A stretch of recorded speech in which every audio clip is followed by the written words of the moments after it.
தாலியை வித்தாவது புலசாமியில சாப்பிடணும்னு சொல்ற அளவுக்கு இந்த மீன்ல அப்படி என்ன இருக்கு? தேன்ல விழுந்த பலாப்பழ மாதிரில தித்திப்பா இருக்கு. மீன்களின் ராஜான்னு சொல்ற அளவுக்கு அப்படி இந்த புலசாமியில என்ன இருக்குன்னு தெரிஞ்சுக்கலாம் வாங்க. புலசாமி 25,000 கொடுத்து விற்பனைன்னு சமீபத்திய செய்திகள்ல பார்த்திருப்பீங்க.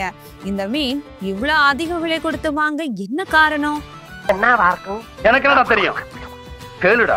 இந்த புலசா மீன் ஆந்திர பிரதேசத்துல உள்ள கோதாவரி ஆற்றின் முகத்துவார பகுதியில காணப்படுது.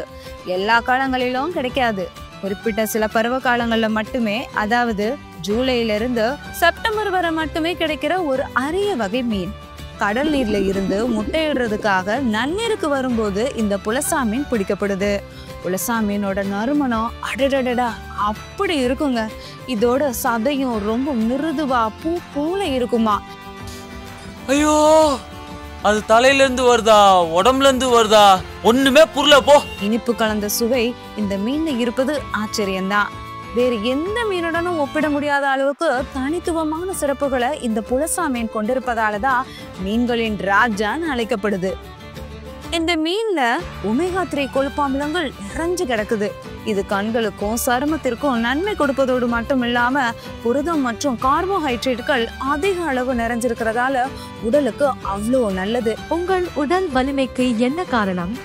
என்னோட இந்த உடல் வலிமைக்கு புலசா மீன் சாப்பிடுறதுதான் காரணம். சரிங்க, அதுக்குன்னு 25,000 ரொம்ப ஜாஸ்தி அப்படின்னு நினைக்க தோணும். அதுக்கு முக்கிய காரணம் இந்த அரிய வகை புலசா மீன் தேவைக்கு ஏற்ற வகையில கிடைக்கிறது இல்லைங்க. ரொம்ப குறைந்த எண்ணிக்கையில குறுகிய காலகட்டத்துல மட்டுமே கிடைக்குது. செயற்கை இனப்பெருக்கம் செஞ்சு இதனோட எண்ணிக்கையை அதிகப்படுத்தலான்னு பார்த்தா அதுவும் முடியாது. புலசா மீனை செயற்கை குளங்கள்ல வளர்க்க முடியாது. இது இயற்கையான சூழல்ல மட்டுமே வாழக்கூடிய ஒரு வகை மீனுங்க. இப்ப தெரியுதா இந்த மீன் ஏன் இவ்வளவு கிராக்கின்னு? இதோட அருமை தெரிஞ்சுதா இப்போ? ஆந்திர மக்கள் இந்த மீனை சமைச்சு சாப்பிடுறத கௌரவமா நினைக்கிறாங்க. பலர் இத ஒரு பெரிய பரிசா மற்றவங்களுக்கு வாங்கி கொடுக்கவும் செய்வாங்களாம். புஸ்தல அம்மி ஆயின புலசா தின்னலி.